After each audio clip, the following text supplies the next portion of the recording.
La política en Colombia siempre ha sido un tema complicado, ¿no? O sea, en los últimos años hemos visto cómo las divisiones políticas se han vuelto más intensas, casi como si fuera un partido de fútbol, donde tienes que elegir un lado y odiar el otro. Y mientras tanto, los políticos han pasado de ser líderes que deberían servirnos a ser casi figuras intocables, como si fueran celebridades o algo por el estilo. Pero si lo piensas bien, ¿realmente importa de qué lado estemos? ¿No debería el enfoque ser qué están haciendo estos políticos por el país? Sea de izquierda, derecha o centro. Lo que realmente debería unirnos como pueblo es exigir resultados, exigir que rindan cuentas.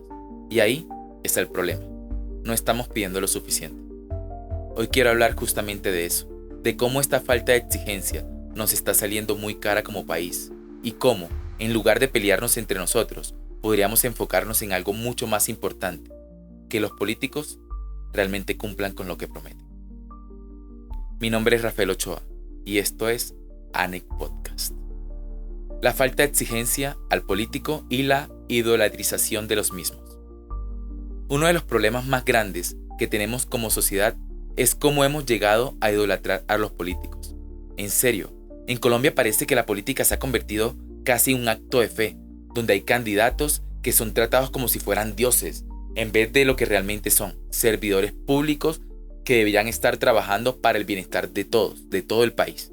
Y lo peor es que, en lugar de exigirles resultados, propuestas claras y soluciones reales, muchos terminan siendo seguidores ciegos, defendiendo un partido o a un político como si fuera parte de nuestra familia. Es verdad que vivimos en un país súper polarizado, pero la pregunta es, ¿en serio tenemos que pelearnos entre nosotros por defender a alguien que, al final del día, está ahí para servirnos y no para ser venerado? Un ejemplo claro de esto es lo que pasa cuando un candidato como Gustavo Petro o Iván Duque llega al poder. De repente sus seguidores se convierten casi fanáticos.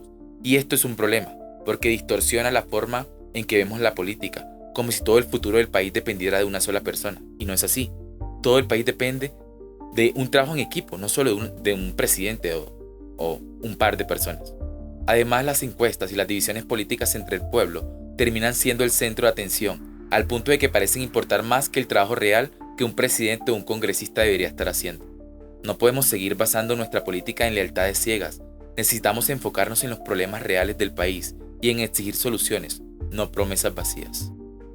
La polarización y el aumento de las muertes. La polarización en Colombia, sobre todo en los últimos 50 años, ha dejado huellas profundas. Uno de los efectos más trágicos ha sido la violencia política, especialmente en épocas de elecciones presidenciales. Es impactante pensar en cómo la muerte de líderes que buscan un cambio real, como Luis Carlos Galán en 1989 o Carlos Pizarro en los años 90, marcó nuestra historia. Esos asesinatos no fueron casuales. Muchos de ellos ocurrieron porque estos políticos proponían reformas importantes para combatir la corrupción o mejorar el bienestar social, y eso incomoda a ciertos intereses. Según datos de la Fundación Paz y Reconciliación, la violación política en Colombia ha tenido picos alarmantes. Por ejemplo, en las elecciones de 1990, cerca de 70 políticos fueron asesinados. Aunque es cierto que la situación ha mejorado desde entonces, la violencia sigue presente. Esto nos lleva a reflexionar. ¿Cómo podemos avanzar como sociedad si permitimos que las diferencias políticas terminen en tragedias? Es necesario frenar esa dinámica y enfocarnos en el debate de ideas, no en la eliminación de quienes buscan un mejor futuro para todos. El fanatismo como herramienta de manipulación. El fanatismo político se ha convertido en una herramienta peligrosa para manipular a la opinión pública. En lugar de enfocarnos en lo que realmente importa, como las propuestas y las soluciones a los problemas del país, nos dejamos llevar por los ataques entre partidos y las peleas ideológicas. No debería ser así. Es como si el objetivo ya no fuera el bienestar del país, sino simplemente que mi lado gane.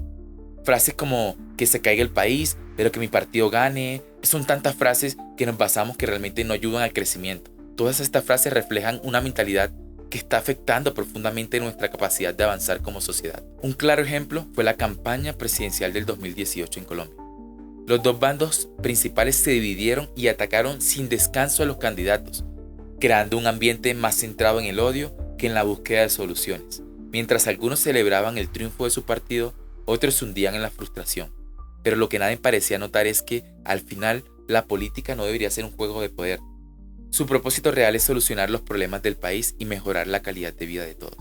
Si no cambiamos esta forma de pensar, seguiremos atrapados en un círculo vicioso donde los verdaderos problemas quedan relegados al olvido. Qué triste. La necesidad de exigir a nuestros políticos sin importar el color del partido.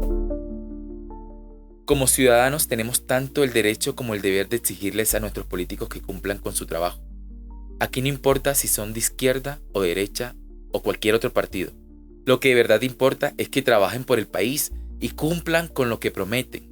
Necesitamos políticos que se enfoquen en temas fundamentales como la paz, el desarrollo, la equidad y la justicia social. En lugar de dividirnos por el color de la camiseta política, deberíamos unirnos por un propósito común. Construir un país más justo para todos. Al final del día, los problemas que enfrentamos nos afectan a todos, sin importar las ideologías, y la solución solo llegará si dejamos de un lado las divisiones y empezamos a exigir, como un pueblo unido, resultados reales y concretos. El cambio es posible si dejamos de pelear entre nosotros. El mensaje final es claro. Como país debemos dejar de pelear entre nosotros. La política está aquí para servirnos, no para dividirnos. La historia de Colombia ha sido marcada por el conflicto y la violencia, y lo peor de las violencias es aquella que viene de la división de la gente. El verdadero cambio comienza cuando entendemos que los políticos no son dioses ni reyes, son personas como nosotros mismos y que nosotros mismos elegimos para que nos sirvan. Debemos exigirles lo que les corresponde, y si no cumplen, debemos hacerlos responsables. La verdadera política no está en los discursos vacíos ni en las promesas que nunca se cumplen, sino en las acciones concretas para el bien de todos. El poder del pueblo. Miren, aunque suene como un sueño lejano, un país que de verdad esté unido puede lograr cosas increíbles. Y esa unidad no se trata de ser fiel a un partido o a un político, sino de algo mucho más simple y poderoso: exigirles a nuestros líderes que hagan su trabajo. Porque, seamos sinceros, un país no avanza con más peleas o divisiones, sino cuando trabajamos juntos. Es hora de dejar de lado la política partidista y enfocarnos en lo que de verdad importa, asegurarnos de que los políticos trabajen para el bien de todos. La única manera de crecer como sociedad es dejar el fanatismo a un lado y convertirnos en ciudadanos críticos, responsables, que exijan lo mejor de quienes nos representan, porque al final del día la política está para servirnos, no para que nosotros les sirvamos pleitesía a los políticos.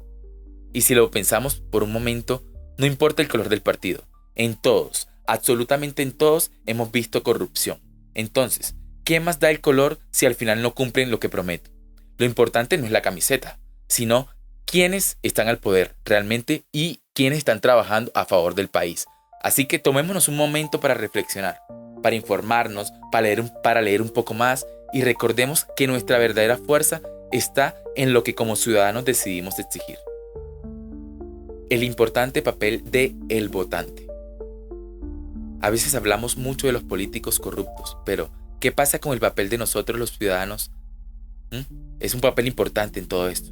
Aquí te dejo algunas cosas en las que debemos reflexionar. La compra de votos. Muchos se venden por una teja o un mercado. Esto refleja una falta de educación cívica, pero también muestra la desesperación de algunas personas. Necesitamos cambiar esa mentalidad de que el voto no tiene precio, porque si nosotros compramos un voto, creo que a futuro se ve lo que podría pasar. Votar por tradición. En muchas familias se vota por el mismo partido de siempre, sin cuestionarse si realmente representa lo que necesitamos hoy o lo que necesitamos simplemente como país. Hay que empezar a votar con cabeza, no solo por costumbre. El silencio cómplice. Mucha gente ve corrupción o irregularidades, pero calla por miedo o apatía. Si no denunciamos, estamos dejando que todo siga igual. Es momento de exigir transparencia, de ser activos en lo que sucede. El abstencionismo. Hay mucha gente que no vota porque simplemente siente que no le importa. Pero el no votar es otra forma de dejar que el sistema siga igual.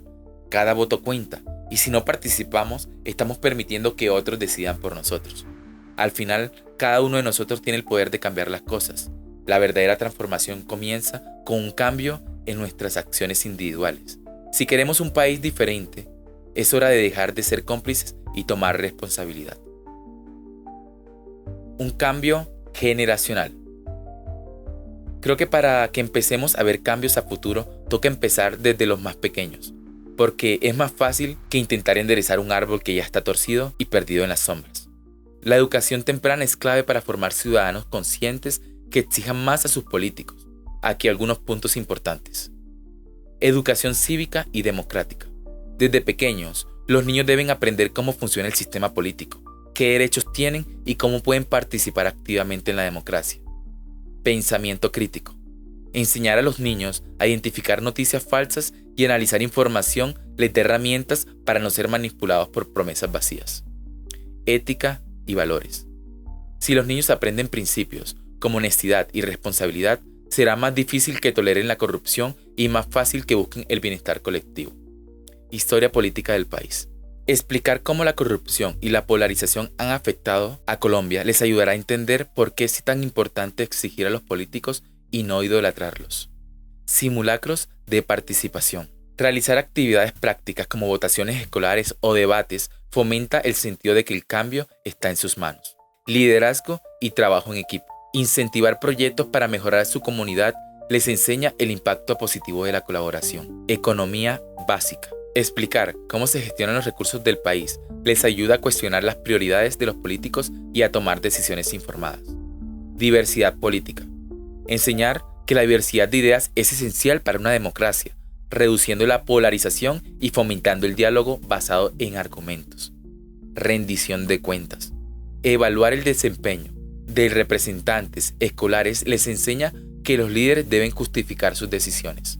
Tecnología y transparencia. Introducir plataformas digitales que ayuden a monitorear la acción de los políticos les da herramientas para exigirles transparencia. Si desde pequeños entendemos que el poder está en el pueblo, los niños no se dejarán manipular tan fácilmente.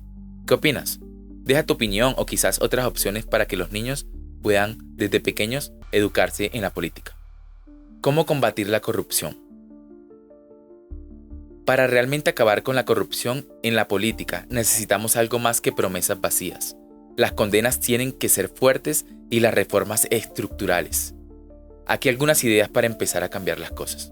Como la pena de muerte no es una opción, aquí algunas ideas para empezar a cambiar las cosas. Cárcel efectiva y sin beneficios. Si alguien es condenado por corrupción, que cumpla su pena completa, sin privilegios ni casa por cárcel, sin importar quién sea o cuán poderoso esté. Confiscación de bienes. Todo lo que se haya obtenido de manera corrupta debe ser confiscado, y no solo lo que esté directamente involucrado, sino también lo que se ha transferido a otras personas. Inhabilitación vitalicia. Si alguien es condenado por corrupción, que no pueda volver a acceder a ningún cargo político nunca más. Tribunales especializados. Crear tribunales dedicados a la corrupción para que estos casos se resuelvan rápido y de manera justa, sin demoras ni manipulaciones. Protección a denunciantes. Aquellos que se atreven a denunciar actos corruptos deben ser protegidos y hasta recompensados para que la transparencia sea lo normal. Auditorías continuas. Hacer auditorías constantes sobre el uso de los fondos públicos y sancionar de inmediato si hay irregularidades. Transparencia total. Que todos los funcionarios declaren su patrimonio y relaciones de intereses antes, durante y después de ocupar su cargo. Educación y conciencia social. Hacer campañas para que todos entendamos lo importante que es exigir rendición de cuentas y no tolerar la corrupción. Si logramos implementar estas medidas, podríamos empezar a ver un cambio real en la política. Lo más importante es que todos pongamos de nuestra parte para hacer que los políticos trabajen para el pueblo y no para su propio beneficio. Esto fue un episodio más de ANEP Podcast. Mi nombre es Rafael Ochoa.